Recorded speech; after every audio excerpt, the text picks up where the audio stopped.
queridos irmãos, queridas irmãs, bom dia! Hoje é quarta-feira, dia 4 de setembro. Estamos na 22ª semana do Tempo Comum, começando o nosso dia, meditando a Palavra de Deus, começando o nosso dia, de fato, nessa leitura orante, nessa escuta da Palavra de Deus diariamente. E que alegria você que é fiel conosco nesse caminho de Lexio Divina, nesse caminho fiel. Esse mês de setembro é o mês da Palavra, é o mês da Bíblia. E a igreja nos convida mais ainda a meditarmos a Palavra de Deus através da liturgia da nossa igreja. Nessa quarta-feira, a igreja nos traz essas leituras para deixar que a nossa alma, o nosso coração seja trabalhado.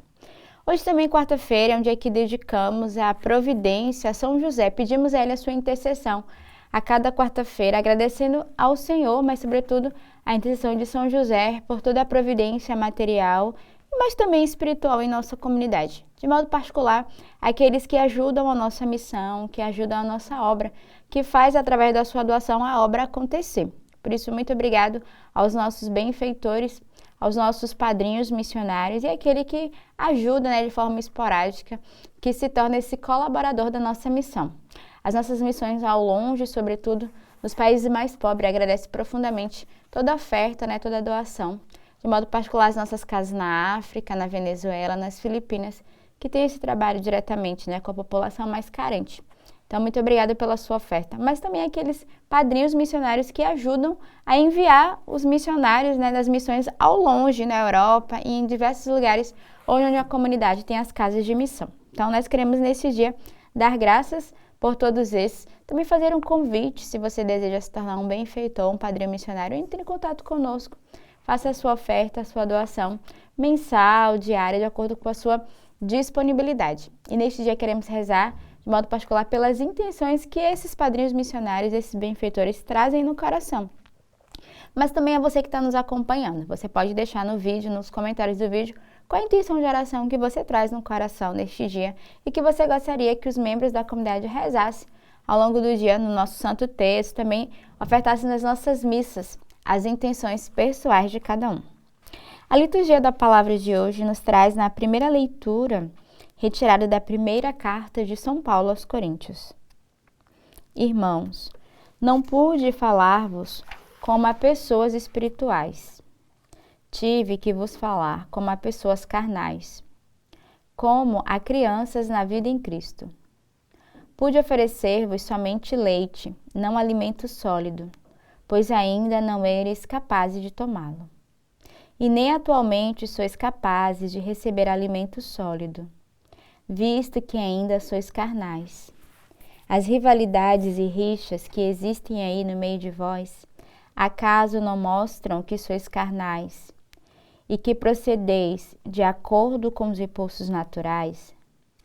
Quando um declara, eu sou de Paulo, e outro, eu sou de Apolo, não estais procedendo como pessoas simplesmente naturais?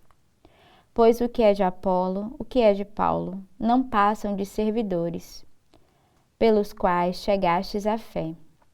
E cada um deles exerceu seu serviço segundo o dom recebido de Deus.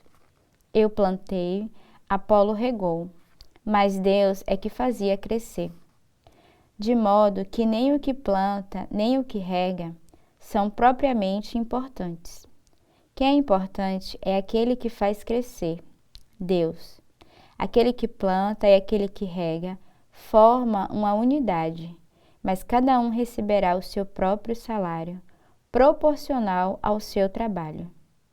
Com efeito, nós somos cooperadores de Deus, e vós sois lavouras de Deus, construção de Deus.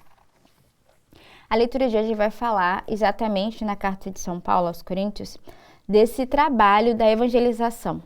Enquanto que um planta, um rega, mas quem faz crescer a obra é Deus, e é nisso que nós devemos não só nos apoiar, mas também o consolo do nosso coração.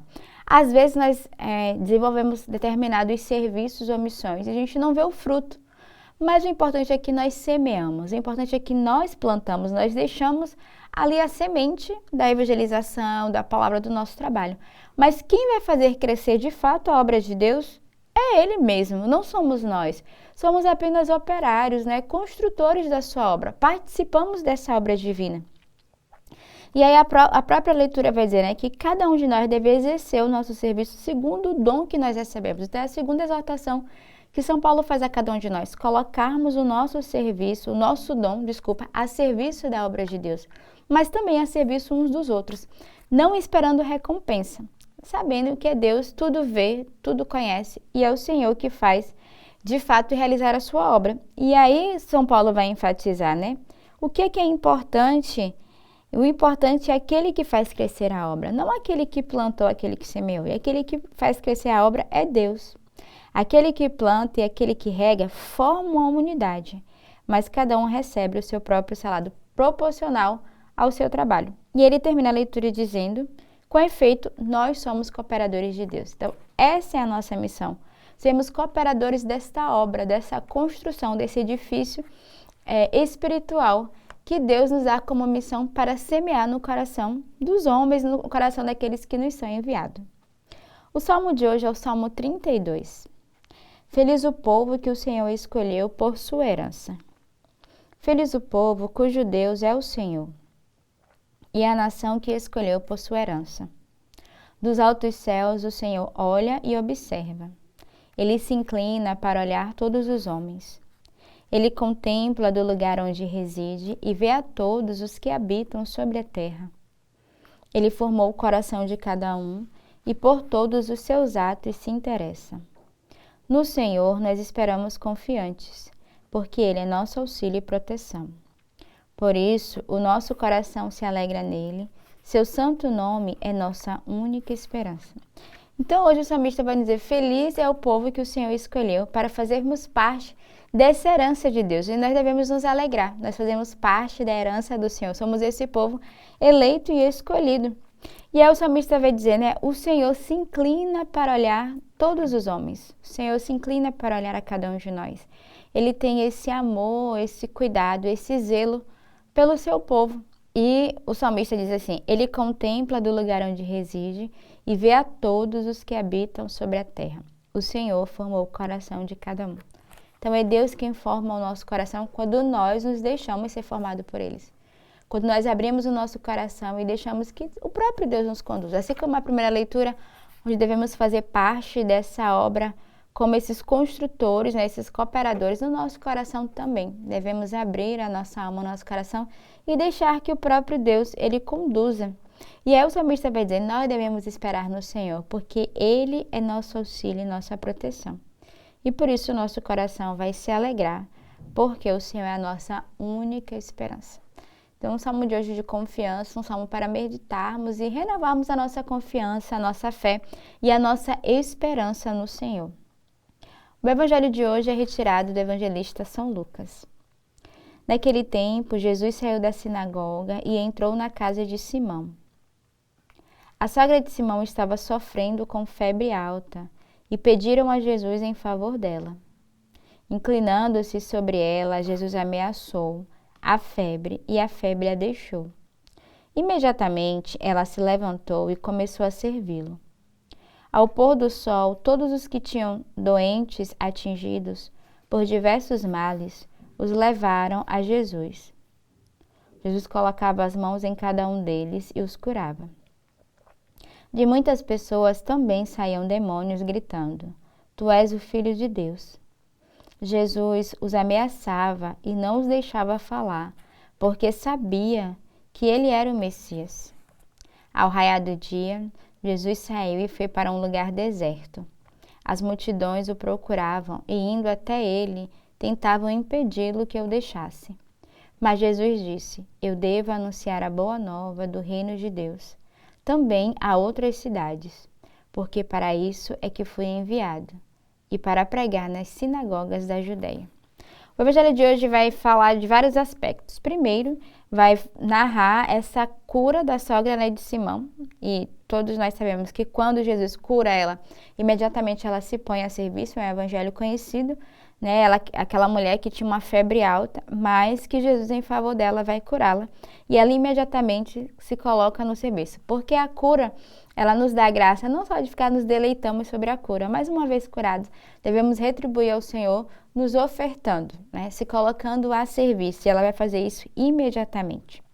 Depois, o Evangelho vai narrar de várias pessoas que eram levadas a Jesus e que ele, ao tocar, as pessoas eram curadas. Então, vai mostrar aqui o poder do Senhor que, ao tocar nas almas, nas pessoas, realizava a cura. E não só realizava a cura dessas almas, como ele expulsava muitos demônios. Então, Jesus, ele percebe que as pessoas já não queriam deixar que ele saísse daquele ambiente, porque ele era este homem que realizava a cura e os milagres. E mesmo ele se afastando para um deserto, a multidão ia atrás. E aí, a multidão que quer ter a presença do Senhor, mas ele que vai dizer, eu vim para anunciar a boa nova também a outras cidades e a outras nações. Tem a terceira parte do Evangelho, é esse envio e missão. Jesus que não se prende só àqueles que estavam ali à sua volta, mas impulsionado pelo desejo de levar a boa nova, ele sai em missão em outras cidades, em outros lugares, para realizar a sua cura. Então deixemos que o Senhor também venha realizar a cura necessária no nosso coração, na nossa alma. Nos abramos para esse mistério de eleição e de amor que o Senhor tem com cada um de nós. Tenhamos uma bela quarta-feira neste dia e que Deus os abençoe.